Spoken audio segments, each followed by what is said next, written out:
Hello everyone. Today I, Ishita, on behalf of my group 3, which include members Krishna, Diptaman, Harsh, Chirag, and Nazam, would like to welcome Mr. Asher Mahmood, who is an entrepreneur for the last 5 years. He has been working on his two ventures, which is Maria Rich Private Limited and DecoBuddy.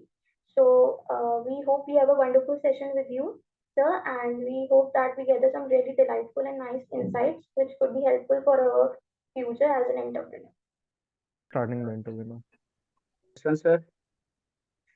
Uh, could you Yeah, please introduce yourself? thank you so much for your introduction. My name is Ashar Mahmood, and I am owner of Maria Rug International Private Limited. And also, I have a side business like Deco Buddy, which I have opened in Lucknow in a partnership with Jaya Bachchan and uh, mm, I don't remember the name, but I have a partnership with three.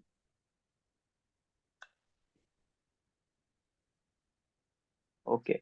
Can you tell us what business you are in? Yeah, of course. My business is in carpet line. I'm a businessman of carpet. So we export carpet all over the world. And what were the motivation Uh, to start this venture? The motivation I got from my father and my grandfather. I saw them, they are working too hard in the sun and also in the winters when there is no sun. तो उन्हें देखकर मुझे अंदर से बहुत जज्ब जोश आया कि मेरे पापा मेरे दादा जब इतनी मेहनत कर सकते हैं और इतना बड़ा कंपनी चला सकते हैं तो मैं खुद क्यों नहीं कर सकता। तो मैं उन्हें देखकर वही मेरे मोटिवेशन थे, उनकी मेहनत, और आज मैं उन्हीं के कदमों पे मैं चल रहा हूँ। Okay, अच्छा Diptaman, last हाँ question, जी please. मैं बोलता हूँ। Okay, thank you Ashur for joining us. तो आप अपने बिजनेस के बारे में थोड़ा और बता सकते हैं? हमारा बिजनेस जो है काफी वास्ट है, very broad business we have. तो इसमें I can tell you from the starting. जो हमारा बिजनेस है कारपेट का, तो कारपेट बनाने से पहले हम रॉ मटेरियल्स खरीदते हैं सारा। अब रॉ मटेरियल्स मार्केट में बहुत जगह मिलते हैं। अब उन रॉ मटेरियल्स को परचेस करके फिर हम उन्हें कम फिनिशिंग के लिए या कारपेट प्रोडक्शन में, वो सब हमारे इन कैंपस में ही है, मतलब सब इन हाउस प्रोडक्शन होता है हमारा। तो फिर जब प्रोडक्शन में कारपेट रेडी हो जाता है उसके बाद उन्हें फिनिशिंग के लिए हम फिनिशिंग डिपार्टमेंट में भेजते हैं। वहां जब फिनिश हो जाती है तो फिर कारपेट हमारे पास आता है, मतलब जो मेरे अंडर में है। तो वहां से हम बिल्कुल packing, like now we have to dispatch our product. तो हम डिस्पैच करते हैं ऑल ओवर वर्ल्ड। तो हमारे कस्टमर जहाँ जहाँ प्रेजेंट है, like more than 90% customer are present in America, USA, अच्छा। एंड और भी बाकी कंट्रीज है जहाँ हम सप्लाई करते हैं, like Canada and German. There many countries we work with. Okay. तो ओके, एंड आप what do you think are the key traits और characteristics an entrepreneur should have? Basically क्या गुण होने चाहिए सक्सेसफुल बिजनेसमैन बनने के लिए? ओके, तो सबसे पहले एक सक्सेसफुल बिजनेसमैन हर कोई हो सकता है अगर उसके अंदर एक लीडरशिप क्वालिटी है तो। एक लीडरशिप क्वालिटी होनी चाहिए, और दूसरा सबसे इम्पोर्टेंट है उसके अंदर पेशेंस हो, सब्र करने की क्षमता सबसे ज्यादा होनी चाहिए। क्योंकि ओके। उसे मैनेज करना होता है बहुत सारे लोगों को, उसके अंदर कितने लोग काम करते हैं, उन सबको मैनेज करने के लिए उसे पेशेंस होना चाहिए और अपनी मेंटल हेल्थ बहुत स्ट्रांग होना चाहिए, वो हर एक चीज से जल्दी घबराए ना। Okay, thank you. और आप जब बिजनेस करते हैं तो कोई प्रॉब्लम्स है जो आप रेगुलरली फेस करते हैं? हाँ, there are many problems that we face all the time, but we have to overcome that. तो जो प्रॉब्लम्स होती हैं, सबसे पहले जो मेन इश्यू होता है वो हमें कस्टमर को टाइम पे उसका प्रोडक्ट पहुंचाना होता है। तो इश्यू होता है कि जो हमारा जो प्रोडक्ट है उसको रेडी कराने में, मतलब टाइम से पहले we have to complete our product before the time so that we can dispatch it on time and barcode it। तो टाइम से पहले हमें उसको रेडी करना होता है, ये सबसे मेन प्रॉब्लम होती है, और इसके पीछे बहुत सारी चीजें होती हैं जिन्हें हमें मैनेज करना पड़ता है। ठीक है, तो बेसिकली सब मैनेज करके ये होता है। ओके। Okay। तो आपका जो है मारिया रग्स और डेको बडी, तो इनके टारगेट ऑडियंस कौन होंगे? तो देखिए, दो कंपनी हमारी, एक मारियारग इंटरनेशनल प्राइवेट लिमिटेड और दूसरी डेकोबडी। तो जो मेन और मारियारग है, तो वो मुझे ऑल ओवर वर्ल्ड में उनको टारगेट ऑडियंस है मेरी। मैं फॉरेनर कस्टमर को ज्यादा टारगेट किया, और जो डेकोबडी है वो मैं चाह रहा हूँ कि लोकल इंडिया में उसकी सप्लाई ज्यादा बढ़े। तो जो आसपास के लोग हैं, वो लोग कारपेट में उतना ज्यादा परचेज करने में इंटरेस्टेड नहीं है, तो इसलिए मैंने डेकोबडी बनाया, ताकि जो है लोकल ऑडियंस जो है वो भी अपने घर में कारपेट ले आने के शौकीन हो at reasonable price. Okay. Thank you Ashur. Thank you sir, welcome. Hello, हाँ। hello, sir. हाँ। Thank you for joining us. It's really an honor. तो मैं पूछना चाह रहा था, अगर आपने बताया कि आपकी दो कंपनीज हैं, लाइक डेकोबडी एंड मारिया रग्स, तो आप बता सकते हैं कि उनका रेवेन्यू मॉडल कैसा क्या है? हाँ सर, रेवेन्यू मॉडल तो अप्रोक्स फ्लक्चुएटिंग होता है अकॉर्डिंग टू मार्केट में क्या सीन है, मतलब मार्केट कम है ज्यादा है। तो अप्रोक्स मारिया का 300 करोड़ टर्नओवर उसका पर ईयर। हम्म। एंड डेकोबडी ओके। तो मैंने अभी फिलहाल ही, हाँ फिलहाल 2 साल, 2 ढाई साल हो रहे हैं मैंने डेकोबडी अपना शुरू किया है। तो उसकी रेवेन्यू अप्रोक्स 200 करोड़ टर्नओवर आ जाती है, and it is okay fluctuating sir. According to the market. Okay. तो सर, आपको क्या लगता है कि सोसाइटी पे आपका इम्पैक्ट क्या है, आपकी कंपनीज का इम्पैक्ट क्या है?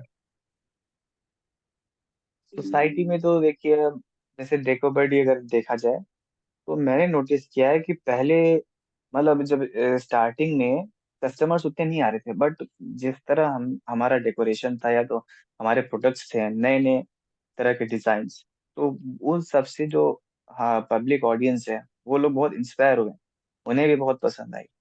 वो लोग, अब कस्टमर बढ़ते जा रहे हैं तो परचेजिंग पावर बढ़ रहा है। तो मतलब ऑडियंस में कह सकता हूँ कि अब उनके अंदर भी ये चीज आ गई है कि हम लोग भी कारपेट अब खरीद सकते हैं अपने घर में डेली यूज के लिए लगाने के लिए। और फॉरेनर्स, मतलब जो एक्सपोर्ट होता है, उनमें क्या है, उन्हें तो परचेस करना ही, उन्हें सेल भी करना होता है, और वो अपने घर में भी लगाते हैं। तो अल्हम्दुलिल्लाह अब बढ़ रहा है परचेजिंग पहले के मुकाबले। जी सर। अब लोगों तो के अंदर इंटरेस्ट ज्यादा है। जी, तो सर, इतनी लंबी जर्नी हुई है आपकी, तो जो स्टार्टिंग पॉइंट था आपकी जर्नी का, तो क्या प्रॉब्लम फेस की थी आपने उस टाइम पे? स्टार्टिंग पॉइंट पे देखिए, तो सबसे ज्यादा प्रॉब्लम तो तभी होती है जब हम कोई चीज शुरू करते हैं, क्योंकि उस वक्त हमें कुछ समझ नहीं जी होता जी। है कि हमें करना क्या है। तो स्टार्टिंग पॉइंट में सबसे पहले मुझे दिक्कत तो ये आ रही थी कि मैं अपने प्रोडक्ट को बनवाने के लिए जो मटेरियल खरीदूं, वो कहाँ से खरीदना। तो उसे मुझे जब कंप्लीट करना है, लूम पर जाना है, तो कौन से लूम पे ज्यादा बेटर होगा, मुझे जल्दी मिल सके, क्योंकि मुझे अपने कस्टमर को ऑन टाइम डिलीवरी करना है। तो प्रॉब्लम सिर्फ हम्म। यही थी, मतलब जो मेरा मेरे अंडर जो वर्कर्स हों, वो लोग अपने दिल से काम करें, मन से काम करें, और उनको मन से काम कराने के लिए उन्हें पैसे देने होते हैं। जी। तो प्रॉब्लम बस वही थी कि मुझे वर्कर्स अच्छे मिल जाएं, ताकि वो लोग दिल से काम करें और जल्दी काम करें, टाइम से काम करें। Thank you sir. Thank you for your time. आगे बढ़ो। बस Basically, the challenges that you were facing were with sourcing of raw material and the proper labor and workforce. तो ये जो challenges थी, इनको overcome करने के लिए, इनके पार जाने के लिए आपकी क्या strategies थी?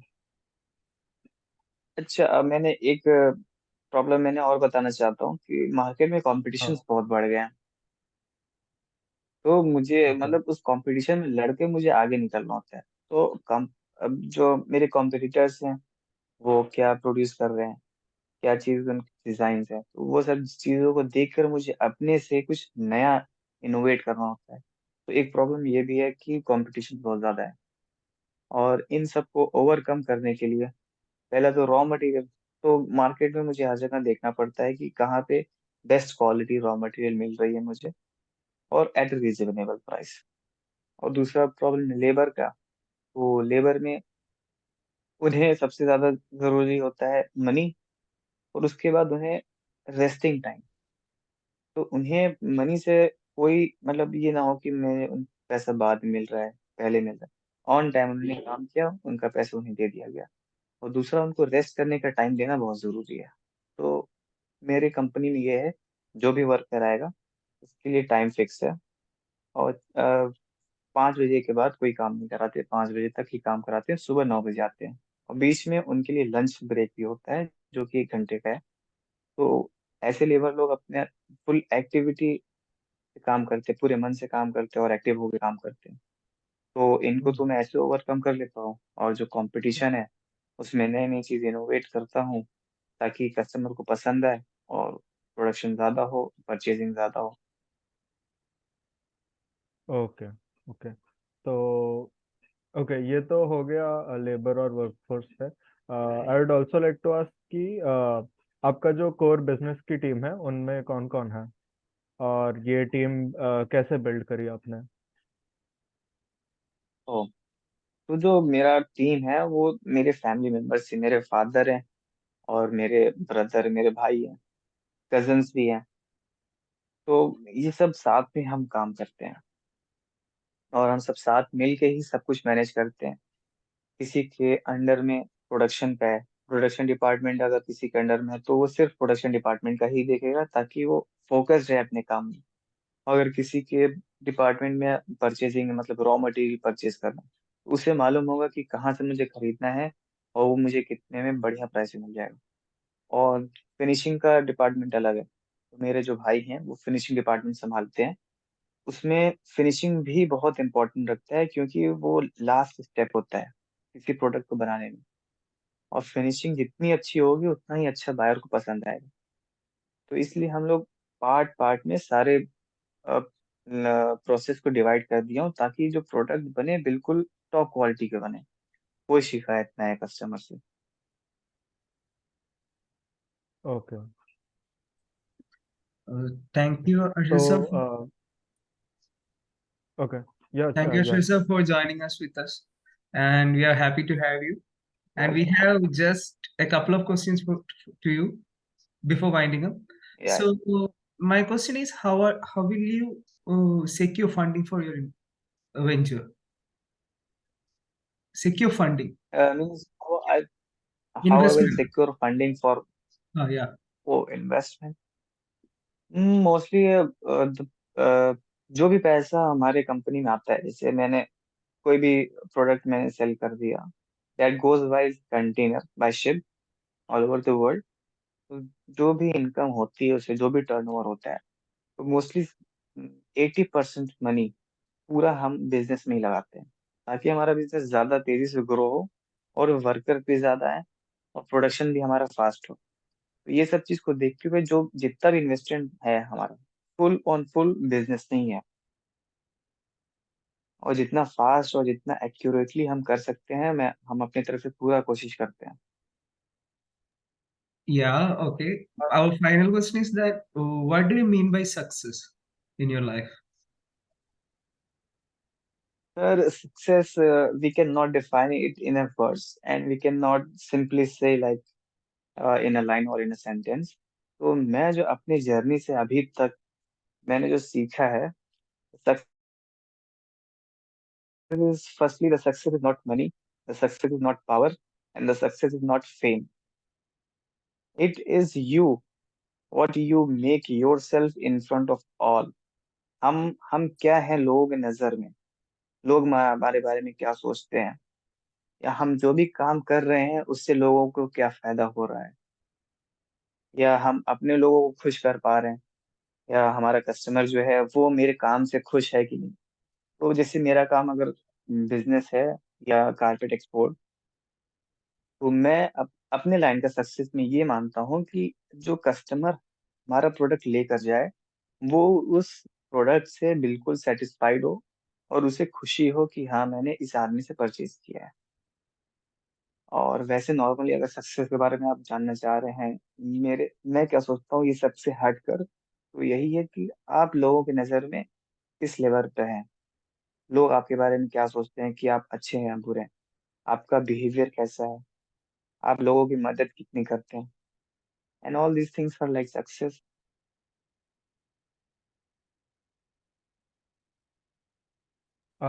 Okay, Ashurji, that was all our Sir, questions.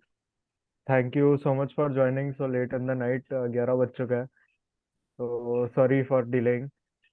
हमारे भी थोड़े members actually थे नहीं available, तो जी thank जी you so मैं much. समझ सकता हूँ।